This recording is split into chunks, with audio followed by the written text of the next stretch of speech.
You know, when I was a kid. No, we won't know. No, you don't I know. wouldn't know. When I was a kid, in elementary school, I was fascinated by one book in the school library.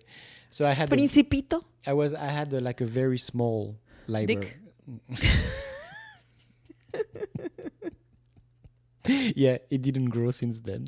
Since fourth grade. Tiny.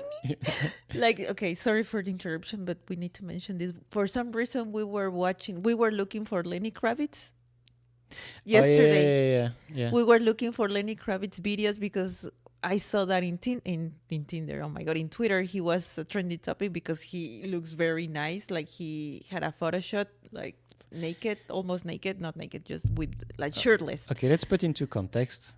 Okay, he had like a few days ago, there were pictures of Lenny Kravitz, who is over 50 and has the body of a fit 18-year-old, basically. Oh, yeah. So you looked him up, and what did you find? Oh, because you told me about his ring or earring, or I don't know, in his dick. His tip ring on his penis. On yes. his penis. So I was looking. Yeah, I was really close to that. I wasn't looking for the picture. I was just looking for the story. But then I pressed images. All this, so then from news. Oh yeah, out of nowhere. She didn't want to see the pictures, but she clicked on images. From all, I click images, and like I don't remember how many years ago he was in a concert, and he squat and his pants ripped. Yes. And his penis went out, and it's tiny. And you're like, prick. It was tiny. It was super tiny, like trick. Okay, but I'm going to defend him because I really have a small dick. Small dicks make the difference too as well. There is a big range depending of the mood, the temperature. So how do you think yours is super egg now? What are you talking about? I'm going to talk about something else. But you had a small library or what? Thank you for coming back to that. So, when I was a kid, in elementary school, we had a tiny library at school, a small library. And I was obsessed with one. Do you want to say it again? Every time I'm going to say small or tiny, you're going to go back to it. No, oh my God. Okay. I'm going to look at the camera. Okay, continue. So I had a small library. And I was obsessed, with two books. There was one comic book and one and another book that was anticipation book. It was basically saying what scientists or people were anticipating the year 2000 to be. So that was a book from late 70s probably. But in the late 70s we always had this year 2000 in mind because it was the new millennial. Flying cars. It was the future, exactly. So they were trying to anticipate how the world will be, the number of people, the population, how we would live and stuff like that, or a new type of houses. And I was fascinated by it because it was all very totally different from, extreme, radically different from the way we were living and the shape of the cars and stuff like that. And I was always fascinated by that. And that made me think of predictions, what people started to predict about the year 2020, how the world will be. Okay. So I have a few facts about... Facts. We always work with facts. Facts. Facts. About the prediction of how people will, imagine or scientifically thought... Saying what? Scientifically expected scientifically the year 2020 to be. Okay. So Ray Kurzweil predicted in 1999 that human life expectancy would rise to over 100 by 2019. So that means our average life expectancy would be over 100 years old. Well, the truth is in the US, between male and female, the average is 78 years old. So we're still shy. 22 years old. And I don't think it's going to increase because the way we live right now. I mean, we make progress in medicine and healthcare and stuff like that, but not in the type of life. Our way of living is not like the blue zones. Yeah, exactly. It's exactly. Really it's a good sample because we have the facts Yes. that this guy from the Blue Song, it's like it's how we expect to live 22 years more, as this guy predicted, if we do exactly the contrary, like the people in the Blue Zones, right? And you know that with this show, we are actually prolonging life expectancy. You know why? Because to go back to what we were talking about the Blue Zones, that it's proven that in average, loneliness will reduce your life expectancy by 8 years. Loneliness. Okay, repeat so that. Loneliness reduce your lifespan by 8 years. So we're here to keep you company.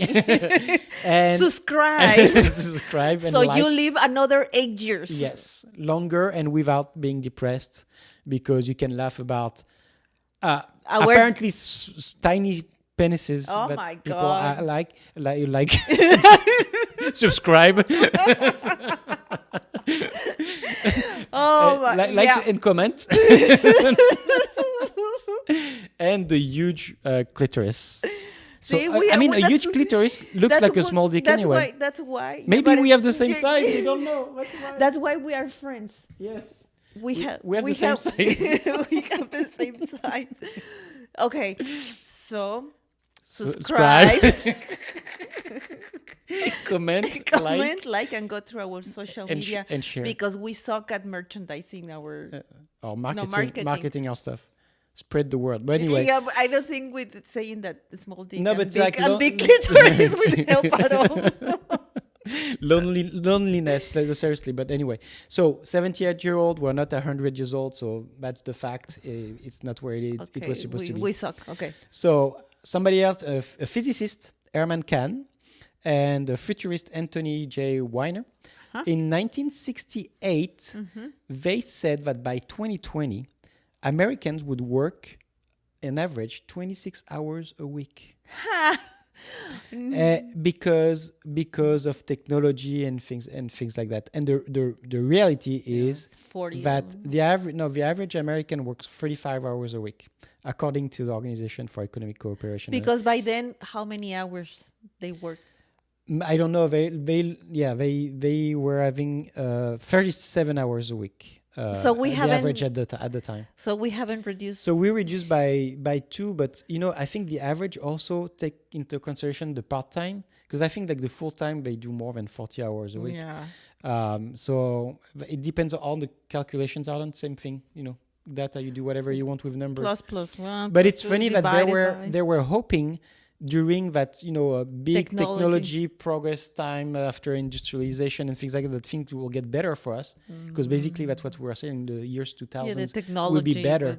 But I think now people is very afraid of technology and replacement of the human beings. Yes, but it's happening actually. But can you imagine, like in 68 you are like a father or whatever, and you are like, oh yeah, my grandkids, I'm working a lot in something that I really don't like, and that's a USA.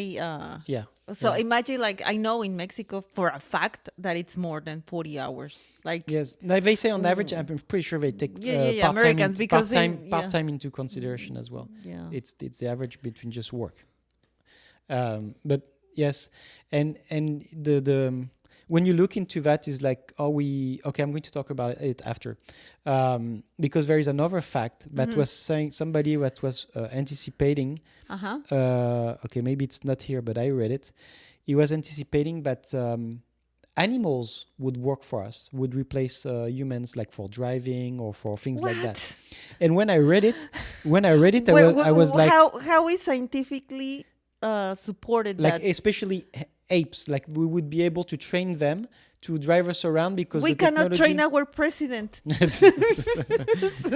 No, but when I read it, you know what I was thinking? Like, okay, like Planet of the Apes, like I never liked that movie. Oh, I loved it. Show. I loved it. I hated there's something surreal about it. I know. And the movies are great. Like, no, not the Tim Burton one. The Tim Burton one is horrible, but the latest ones are very, very good.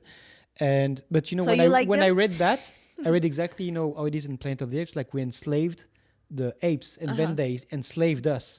And at the end of the day, I'm like, why do I think that having animals working on jobs that humans have is enslaving them? If we already do that, that means that we are slaves ourselves. Yeah, but yeah, that's stupid. I'm sorry, Which but is that kind where of the I truth. like who predicted that? The I read it. I don't have the The fact. information. No, yeah. Comment, people. People. Bring him down. Okay, 1994. The International Food Policy Research Institute projected the world population would increase by 2.5 billion to reach 8 billion by 2020. The fact is that in 2020 we are 7.7 billion. So almost there. So I think it's pretty close. Pretty accurate. Yeah, I mean, well, yeah, that's more like because they use Statistica. Yes. And I mean, it's and it's true. And they said for the next 30 years we will grow 2 billion more, and that India will overtake China. Stop! Seriously, fucking people! Stop fucking! Stop! Oh my God, you scared me. I was like, what did I say? No, not you. You need to do that. Just don't produce more humans. By 2027, in 7 years, India is projected to overtake China as the world's most populous country in the world. The report says. Well, I mean, yes. Yeah. And China will go gradually down with less and less. Well, I mean, it will still be a. But I think that in China it's regulated, right? They cannot have in some areas they cannot have more than 2 kids, something like that, or it's just a myth. In China, they cannot have per family. Oh no! Yeah, in the 70s there were a program that they could only have one child per family. Yes, and they stopped it. About 10 years ago, I think. And since I was reading about this lockout. I cannot always say that. Lockdown in India, that the pregnancies increased there because 2.1 billion women they couldn't have access to contraception pills, so they may get pregnant. Imagine 2.1 billion women they have potential to get pregnant. Yes, but I don't know Hinduism, but it's a very religious country. So anyway, access to contraception is already. I read it. I think because the government is very aware, of course, that they are overpopulated, so they have to do something. It's not like because our religion. I'm sorry, I'm not judging, but seriously, this world is going to be fucked up if we don't stop the population. Yeah, but there's nothing you can do about it. That's like beliefs, like religious beliefs. You cannot like in China they could do it because it's communist and the government imposed to the population. Yeah, I know. So there's no like But I'm not saying that they. I mean, of course, for religion situation, they decide not to.